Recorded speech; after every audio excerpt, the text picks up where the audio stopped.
Hello बच्चों, कैसे हो आप सब लोग। आई होप आप सभी अच्छे हैं और अच्छे तरीके से आप नीट 2025 की प्रिपरेशन में लग चुके होंगे।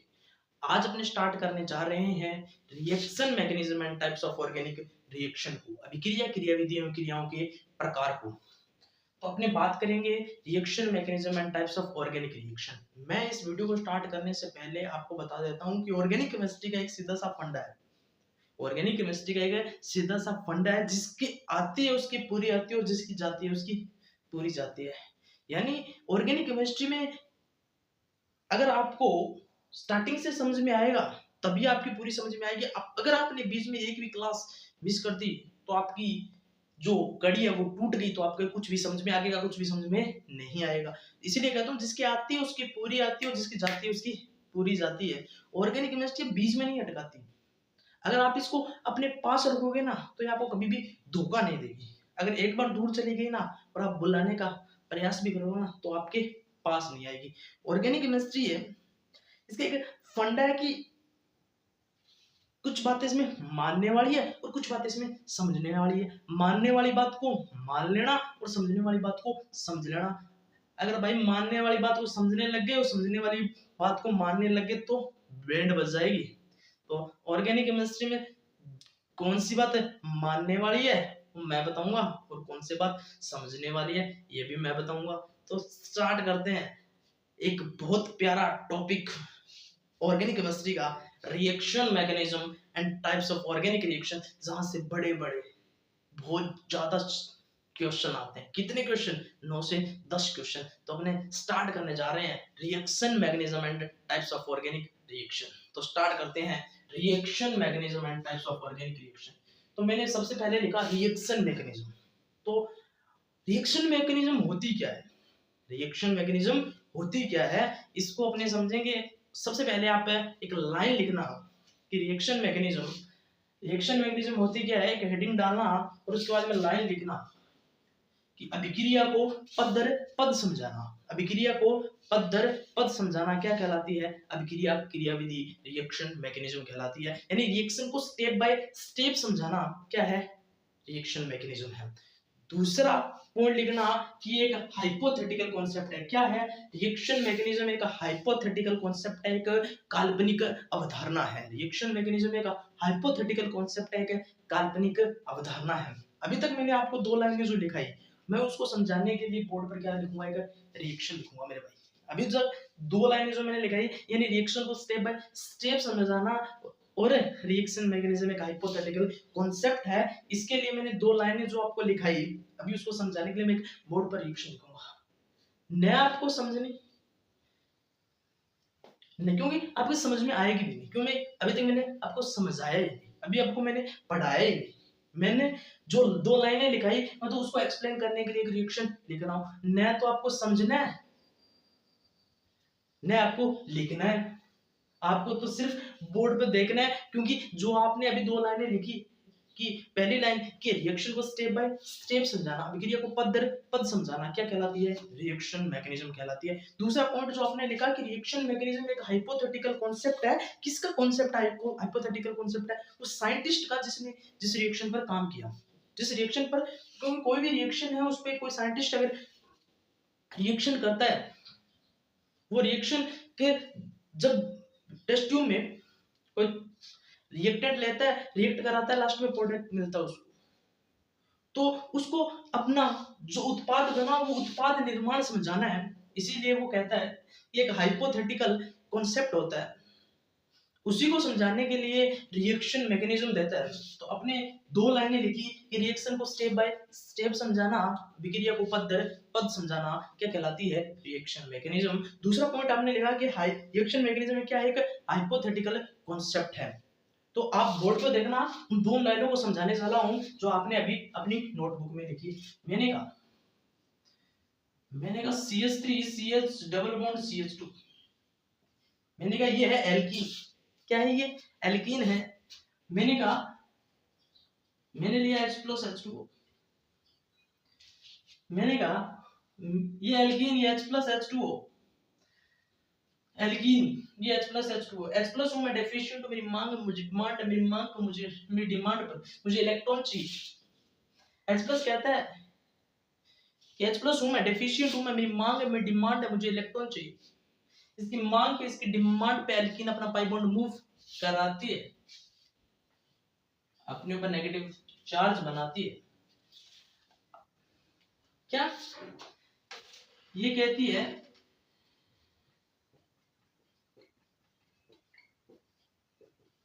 कि H प्लस हूं मैं, डेफिशिएंट हूं, मेरी मांग है, मेरी डिमांड है, मुझे इलेक्ट्रॉन चाहिए। इसकी मांग पे, इसकी डिमांड पे एल्कीन ने अपना पाई बॉन्ड मूव किया, अपने ऊपर नेगेटिव चार्ज बना लिया, आ गया पॉजिटिव चार्ज। ये नेगेटिव, ये पॉजिटिव, ये पॉजिटिव, ये इस नेगेटिव से मिलना ही था, मिलकर बॉन्ड बनाना ही था। क्या बन गया? कार्बोकैटायन। क्या बन गया? कार्बोकैटायन। तो सर हमें तो समझ में आ रहा है नहीं, मैंने क्या बोला? आपको समझना ही नहीं है। मैंने तो जो दो लाइनें लिखाई उसको समझाने चला हूं। फिर मैंने कहा ये H प्लस इलेक्ट्रोफाइल, H2O क्या होता है? न्यूक्लियोफाइल। न्यूक्लियोफाइल कौन है? H2O। H2O क्या है? न्यूक्लियोफाइल है। अब H2O न्यूक्लियोफाइल है, अब ये H2O ये क्या करता है? इस बचे हुए पॉजिटिव चार्ज पर अटैक करता है, क्या बनाता है? CH3CH CH। अब मोर प्लस है सर, अनस्टेबल है सर, बर्दाश्त नहीं हो रहा सर। स्टेबिलिटी के लिए क्या निकलेगा? H plus. क्या निकलेगा भाई? H plus. स्टेबिलिटी के लिए लिखता है H प्लस, स्टेबिलिटी के लिए क्या निकलेगा? H plus. अब H प्लस स्टेबिलिटी के लिए निकलेगा, स्टेबिलिटी के लिए क्या निकलेगा मेरे भाई? H प्लस निकलेगा मेरे भाई। तो स्टेबिलिटी के लिए H प्लस निकलता है तो क्या बनता है मेरे भाई? CH3CH CH3OH। क्या बन गया? एल्कोहल।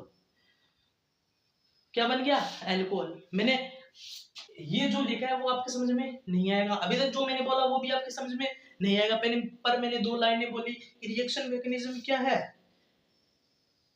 मैंने कहा रिएक्शन को स्टेप बाय स्टेप समझाना, अभिक्रिया को पद दर पद समझाना ही क्या कहलाती है?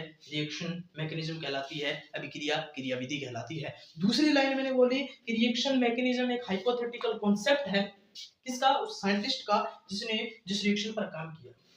वो साइंटिस्ट था, उसने टेस्ट ट्यूब में एल्कीन लिया, H प्लस लिया, H2O लिया, और उसने कई देर तक उसके अंदर रिएक्शन हुई टेस्ट ट्यूब के अंदर, और लास्ट में क्या मिला उसको? अल्कोहल मिला। उसने कहा अल्कोहल मिला, तो किसी ने हाथ पकड़ के बोला कि अल्कोहल बना कैसे? ये अल्कोहल बना कैसे? तो टेस्ट ट्यूब के अंदर क्या हो रहा है ये तो माइकल लाल कोई भी नहीं बता सकता कि उस टेस्ट ट्यूब के अंदर क्या हो रहा है। उस बाहर से देखे ये नहीं बता सकते कि देख पाई बॉन्ड मूव हो रहा है, देख H प्लस अटैक कर रहा है, देख स्टेबिलिटी के लिए H प्लस निकल रहा है, ये कोई भी नहीं बता सकता। इसीलिए वो एक क्या करता है साइंटिस्ट, वो अपना प्रोडक्ट समझाने के लिए, अपना उत्पाद निर्माण समझाने के लिए क्या करता है कि वो कहता है कि एल्कीन है H प्लस है, H प्लस हूं, डेफिशिएंट हूं, मेरी मांग है, मेरी डिमांड है, मुझे इलेक्ट्रॉन चाहिए। इस मांग पे, इसकी डिमांड पर ये एल्कीन अपना पाई बूम कराती है, अपने ऊपर पॉजिटिव चार्ज बनाती है। फिर H प्लस इस पे अटैक करता है, कार्बोकैटायन बनता है। फिर H2O न्यूक्लियोफाइल अटैक करता है, स्टेबिलिटी के लिए H प्लस निकलता है, अल्कोहल बनता है। पहले वो कहता है कि ऐसे करके ऐसा हुआ होगा, ये कहता है कि एल्कीन अपना पाई मूव कराती है।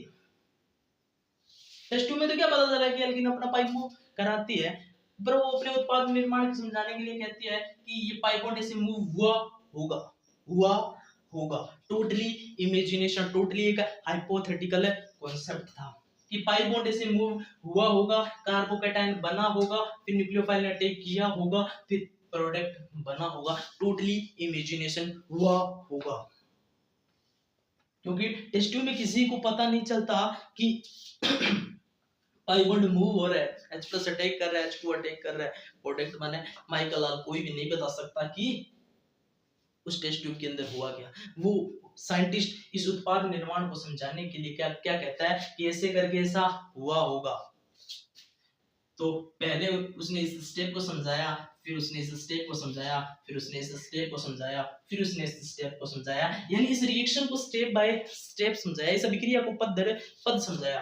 रिएक्शन को स्टेप बाय स्टेप समझाना, अभिक्रिया को पद दर पद समझाना, ये क्या कहलाता है? रिएक्शन मैकेनिज्म कहलाता है। तो इतनी बात आपकी समझ में आई। मैंने अभी तक 2 लाइनें बोली कि रिएक्शन को स्टेप बाय स्टेप समझाना, अभिक्रिया को पद दर पद समझाना क्या कहलाती है? रिएक्शन मैकेनिज्म कहलाती है, अभिक्रिया क्रियाविधि कहलाती है। दूसरी लाइन बोली मैंने कि एक टोटली क्या है, इमेजिनेशन है, एक हाइपोथेटिकल कॉन्सेप्ट है उस साइंटिस्ट का जिसने उस रिएक्शन पर काम किया। ठीक है, आपके ये 2 लाइन समझ में आई होगी। ये आपको नोट नहीं करना, आपको 2 लाइनें आपने नोट कर ली होगी। तो अब आगे अपने आगे चलते हैं।